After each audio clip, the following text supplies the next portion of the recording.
For the past few decades, Nickelodeon has been the leading network for children's entertainment and one of the most popular channels on TV. Over time, Nickelodeon quickly became a dominating force on cable television from the 1990s to the 2010s thanks to their millions of weekly viewers, massive fan bases, cross-appeal, and overall popularity. The channel was the first major American cable network made for kids, focusing on children and teens between the ages of 2 and 17. They created a channel that was made for kids and by kids, and they gave the impression that kids were the ones running the channel. The main goal was simply for entertainment purposes only. Nothing educational, nothing morally correct, no rules, no adults, just kids being kids and having fun. This made them stand out from their competitors and helped them become a staple in children's entertainment over the years. As popular as Nickelodeon still is amongst younger viewers, many people believe that the channel has been on the decline in recent years for various reasons. Some say it's dead due to a lack of fresh original content, while others blame the recent Quiet on Set documentary for exposing the inappropriate behavior that happened to the child actors and staff members behind the scenes. I wouldn't say it's dead completely, just has undergone some changes and has unfortunately gained a bad reputation over time for having some questionable content over the years. Nickelodeon was definitely more edgy and got away with a lot more shock value in their programming compared to their competition Cartoon Network and Disney Channel. Like many kids, I grew up watching Nickelodeon during its glory years and loved it so much. Nickelodeon just offered so much variety back then, from the iconic sitcoms to the fun game shows to the Kids' Choice Awards and to the classic cartoons, which have mostly held up really well upon rewatch as an adult. What once was the king of children's entertainment has slowly become a shell of its former self over time, which is honestly pretty sad. I wanted to make a video going through the different decades and eras to see why Nickelodeon was so successful and why it may be on the decline in the coming years.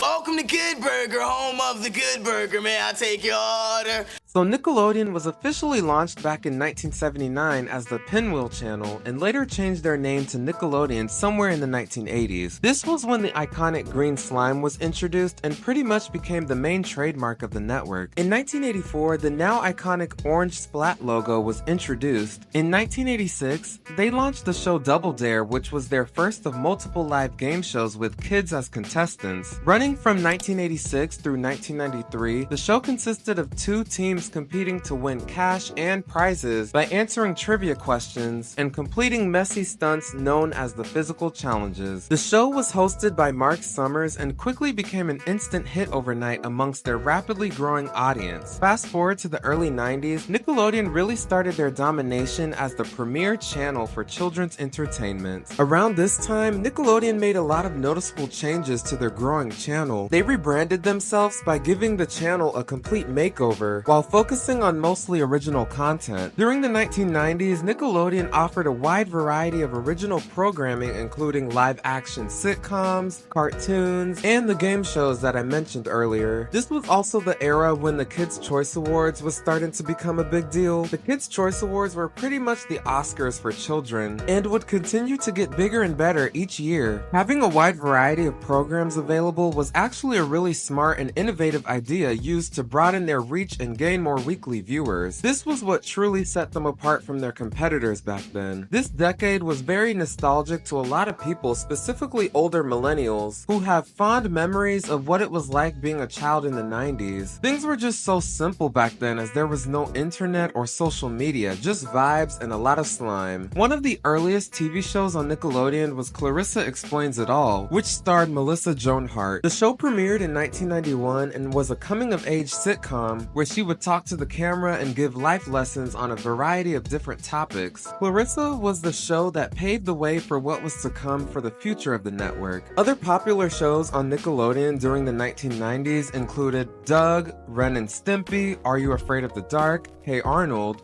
Kenan and Kel, Guts, The Wild Thornberrys, The Secret World of Alex Mack, Rocket Power, Ah, Real Monsters, Cat Dog, Legend of the Hidden Temple, Rocko's Modern Life, The Amanda Show, Cousins Skeeter, and so many more. This was also when Nick Jr. was launched, with shows like Little Bill, Gullah Gullah Island, Franklin, and Blue's Clues. Nick Jr. was geared at a much younger preschool age demographic, with a focus more on education rather than just entertainment for the older tweens and kids. Nickelodeon's most popular live-action show from the 1990s was All That. Premiering back in 1994, All That quickly became one of the staple shows for the network and became the longest-running live-action show in Nickelodeon's history with a total of 11 seasons. So All That was a sketch comedy show where the child actors would play a wide variety of characters through each episode. All That was basically the kids' version of SNL, which was something very new at the time. This show was just so unique and fresh, making it the quintessential live-action show for children and teens at the time. By today's standards, some might consider the show super corny and dated, but it was a great addition, adding that extra charm and wow factor that the other shows were just missing. The show was so popular that it spawned the careers of many successful child stars, including Kenan Thompson, Kel Mitchell, Josh Server, Lori Beth Denver, Danny Tamborelli, Nick Cannon, Amanda Bynes, and many more. And then TLC also sang the theme song, and this has to be one of the best theme songs in Nickelodeon history. The show also produced many spin-off series and films, with the theatrical release of the Good Burger film back in 1997, as well as the two very successful teen sitcoms Kenan and Kel and The Amanda Show. Perhaps the most popular and iconic show to come from Nickelodeon during the 90s was the Rugrats. This show was groundbreaking and became an instant success overnight when it first aired way back in 1991. Rugrats was an animated series that focused on the lives of babies and toddlers with their day-to-day lives and their fun adventures. And the show was seen from the perspective from babies, which was a very unique concept, making it stand out from other shows. Rugrats was a smash hit, producing a total of 172 episodes, 3 theatrical releases, a spin-off series, multiple awards, merchandise, and even its own star on the Hollywood Walk of Fame. The show was one of the most recognizable and popular cartoons of the 90s. It was Nickelodeon's top show for several years until it was later dethroned by a sponge who lived under the sea. The 90s was a very iconic, fun, and nostalgic time for Nickelodeon. They took a lot of risk and created some of the most beloved children's shows to ever exist. Looking back, this era was just amazing and definitely made them stand out against their competitors. Nickelodeon was on fire during the 90s, despite what was going on behind the scenes. This era really changed the landscape of children's entertainment as a whole and helped put Nickelodeon on the map as a major game player in the entertainment industry. You calling me a liar? I ain't calling you a truther.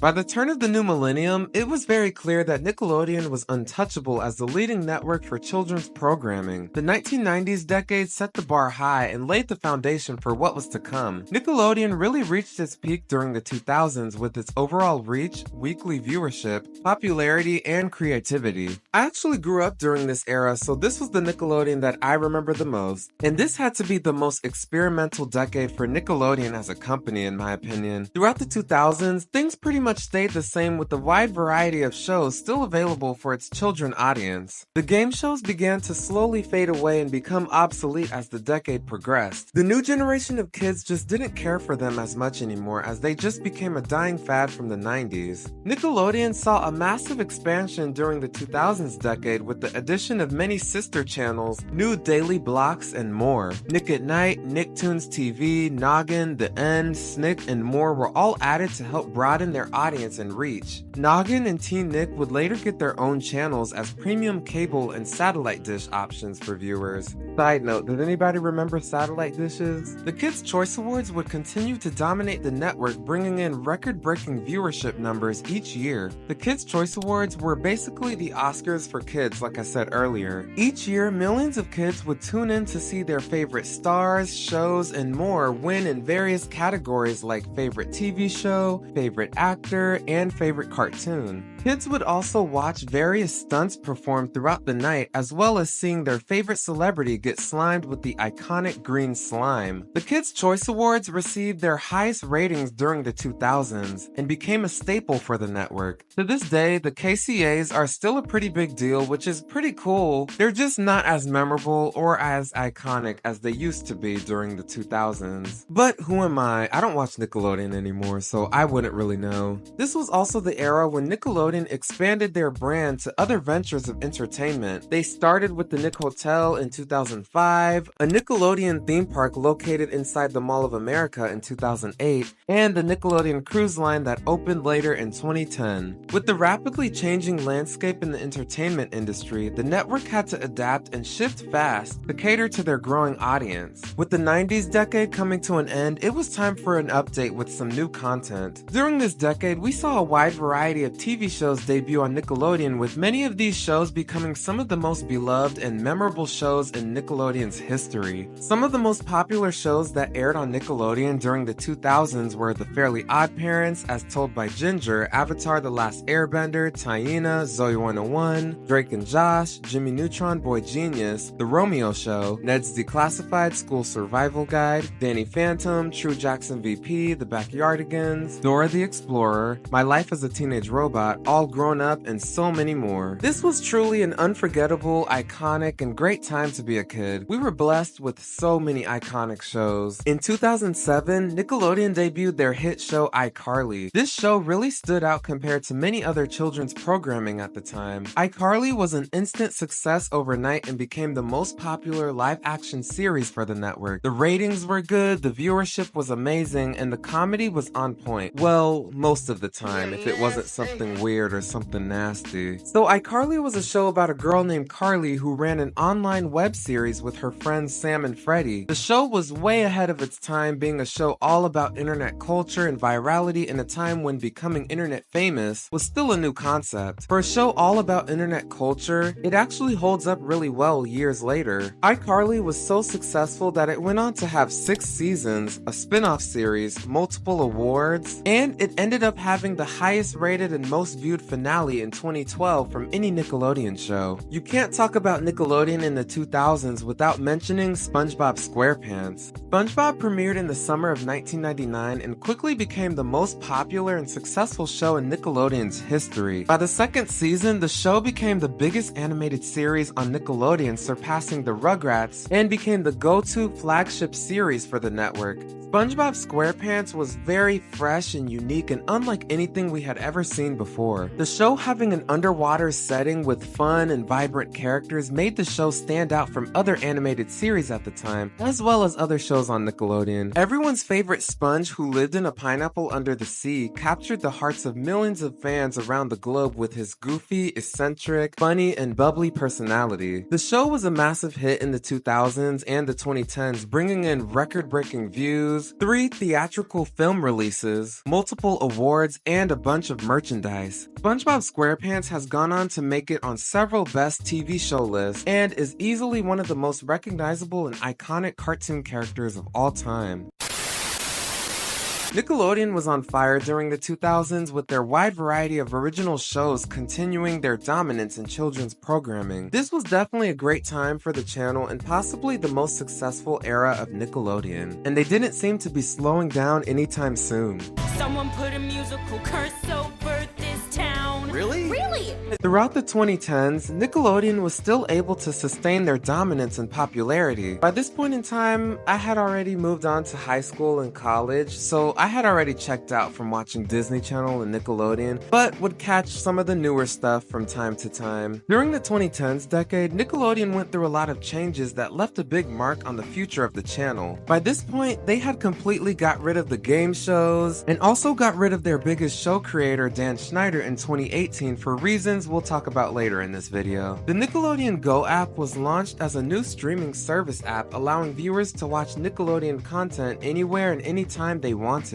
This was also the decade where the network execs shifted their focus on creating mostly live-action sitcoms and less cartoons, as Disney Channel had finally caught up with them and dethroned Nickelodeon as the most popular kids TV network. Even though Disney Channel dominated in ratings around this time, Nickelodeon still produced some of their biggest shows shows that did just as well as shows from the 2000s and the 90s. This was the decade where Nickelodeon experimented with different genres of shows and storytelling, including musical comedies, teen dramas, supernatural fantasies, and superhero action-adventure shows. They even had some shows revolving around video game and app culture, which was really huge around the time. Some of the most popular shows on Nickelodeon during the 2010s were Big Time Rush, Victorious, The Loud House, Nicky, Ricky, Dicky and Dawn, The Haunted Hathaways, The Legend of Korra, Sam and Cat, Game Shakers, Teenage Mutant Ninja Turtles the series, Paw Patrol, The Thundermans, Henry Danger, and so many more. Henry Danger actually ended up being the second longest running live-action show on Nickelodeon behind All That, with a total of 5 seasons, 121 episodes, and many different spin-off series, making it the most popular show on Nickelodeon during the 2010s and 2020s. I think a major reason why this show and The Thundermans were so popular was in response to the boom and resurgence in superhero content, largely thanks to the Marvel Cinematic Universe films that took over. Children mostly cared about their favorite superheroes rather than musical content that took over the mid to late 2000s and early 2010s. I think the 2010s was an interesting time for Nickelodeon as they introduced new and innovative ways to watch their content, shifted their focus to mostly sitcoms with some cartoons, and explored a wide variety of genres. They saw what their competitors were doing at Disney and Cartoon Network and made many changes while still retaining their identity as the go-to network for children's entertainment.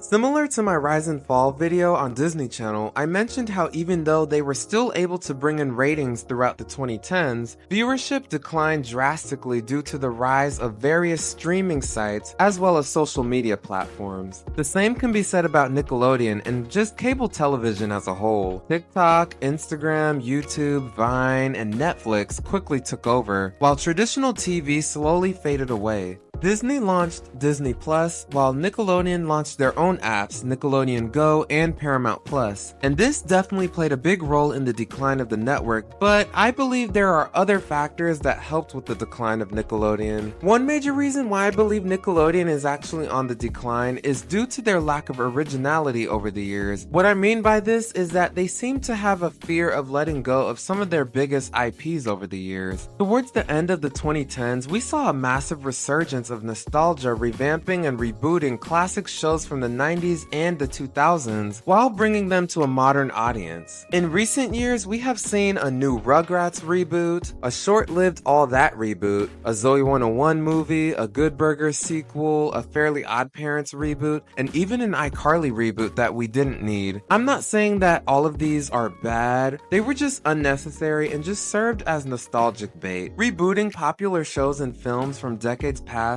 just comes off very lazy and pandering to me. Another similar reason why I feel like Nickelodeon is on the decline is thanks to one show that we all know and love, and that show is SpongeBob. I know I might sound problematic for saying that, but it needed to be said. Being the most popular show on the network meant that it had several responsibilities to maintain its status. As of making this video, Spongebob Squarepants has been on the air for a record-breaking 25 years, which is very commendable and groundbreaking for any animated series.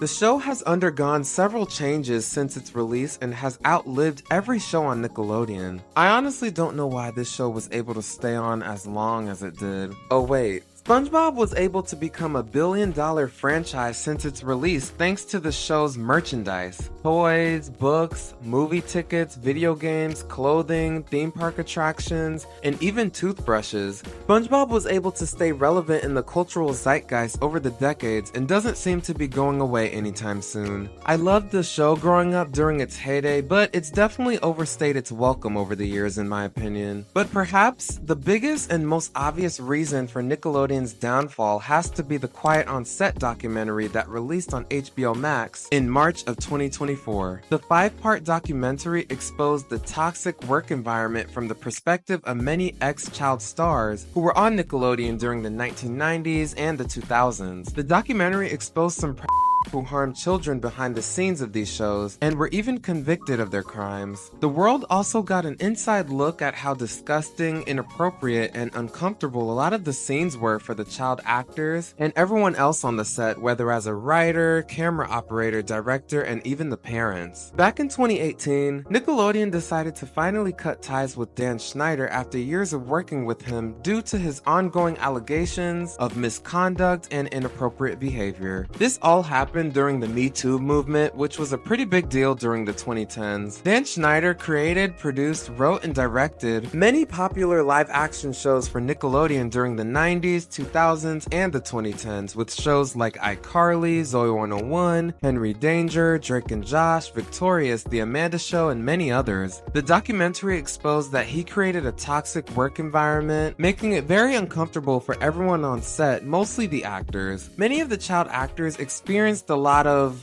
harassment on and off set, which resulted in some pretty traumatic moments for everyone. A lot of his shows had several innuendos and undertones that were very inappropriate, especially for children's TV. Oh yeah. Yes! I honestly can't believe that Nickelodeon allowed this to slide and air on TV, but you know, who am I? I wonder if the allegations in the documentary never came out to the public, would this man still be working for the network? Either way, as entertaining and iconic as his shows were, I'm happy they got rid of him. He has no business working with and being around minors. Just a creep. What once was seen as the premier channel for children's entertainment has slowly shifted into the complete opposite of what it was initially set out to be. Nickelodeon was created for children and was somewhat of a safe space for many who watched. Whether it was after school, the weekends, or at a friend's house, Nickelodeon was what most kids looked forward to watching and was our main source of entertainment. Kids around the globe fell in love with the characters, the stories, the slime, and the overall fun atmosphere, making it a true one-of-a-kind experience that was unlike anything we had ever seen on television. Despite the controversy from the recent Quiet on Set documentary, I believe that Nickelodeon can maybe have a comeback. Maybe. SpongeBob and the Kids' Choice Awards seem to be the only saving grace at the moment. With them getting rid of one of their biggest show creators, it allows more room for different up-and-coming creators and writers to have a chance and bring something new and different to the table. They seem to be doing just fine without him. Nickelodeon just needs to clean house by getting rid of all of the conduct more background checks, making the child actors feel safe, and by rebranding their image to something more wholesome. With this, I believe Nickelodeon can maybe regain the trust of the general public. Maybe. It will be hard for them to have a strong comeback, especially after this documentary that just exposed some really dark secrets that I'm sure that they didn't want out to the public. And with this documentary, this may be the end of Nickelodeon as we know it.